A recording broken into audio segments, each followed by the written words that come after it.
खबरदार, निवडणुकीमध्ये पैसे देऊन निवडून येणाऱ्या उमेदवारांवर कारवाई व्हावी। राज्य निवडणूक आयोगाला बारी समाज महिला सचिव पूजा डकरे यांनी निवेदन दिले। प्रख्यात कवयित्री तथा साहित्यिक पूजा डकरे यांनी राज्याचे मुख्य निवडणूक आयुक्त यांना देशहिताच्या बाबतीत विविध मागण्यांचे निवेदन सादर केले आहे। देशात राज्यात होणाऱ्या निवडणुकांमध्ये मोठ्या प्रमाणात पैशाच्या देवाणघेवाणीचे व्यवहार होत आहेत। त्यामुळे लोकशाहीला धोका निर्माण झाला आहे। आर्थिक देवाणघेवाणीमुळे योग्य उमेदवार पुढे येऊ शकत नाही। त्यामुळे निवडणुकीमध्ये मतदानासाठी पैसे देऊन निवडून येणाऱ्या लोकप्रतिनिधींचे प्रतिनिधित्व रद्द करण्यात यावे। पुढील कालावधीत त्यांना उमेदवारी करता येऊ नये। त्याचप्रमाणे मतदान करणे सर्व नागरिकांना बंधनकारक करण्यात यावे। या प्रकारच्या मागण्या करण्यात आल्या आहेत। महावाईसाठी संतोष ढिवरे, जळगाव।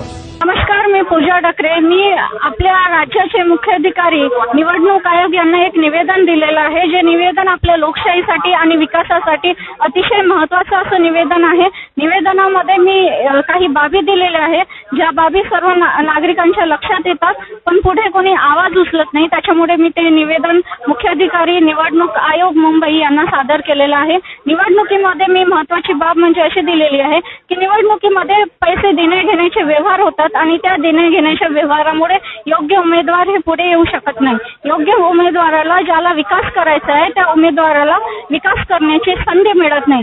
तर मी मुख्य निवडणूक आयोगांना असं निवेदन त्याच्यामध्ये केलेलं आहे। 4 बाबी मी त्यांच्या निदर्शनात आणून दाखवलेल्या आहे। पहिली बाब अशी की जे प्रतिनिधी मतांसाठी पैसे देतात त्या प्रतिनिधींचं प्रतिनिधित्व रद्द करावं आणि त्यांच्यावरती कडक कारवाई करावी। एकदा ते लक्षात आले पैसे देताना की पुढे निवडणुकीमध्ये त्यांना संधी देऊ नये। त्याच्यानंतर जे मतदार पैसे घेतात निवडणुकीसाठी त्यांना शासनाकडून दिल्या जाणाऱ्या सर्व ज्या सुविधा आहेत त्या बंद कराव्यात।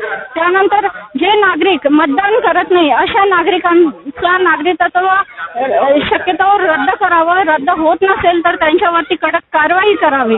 या सर्व गोष्टीवरती लक्ष ठेवण्यासाठी मुख्याधिकाऱ्यांनी एक वेगळी टीम नेमण्यात यावी।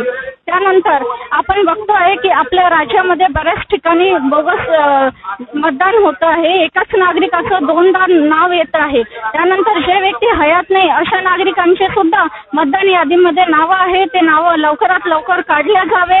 जिथे 2 मतदान आहे त्या एका व्यक्तीचे 2 मतदान आहे ते 1 मतदान रद्द करण्यात यावं।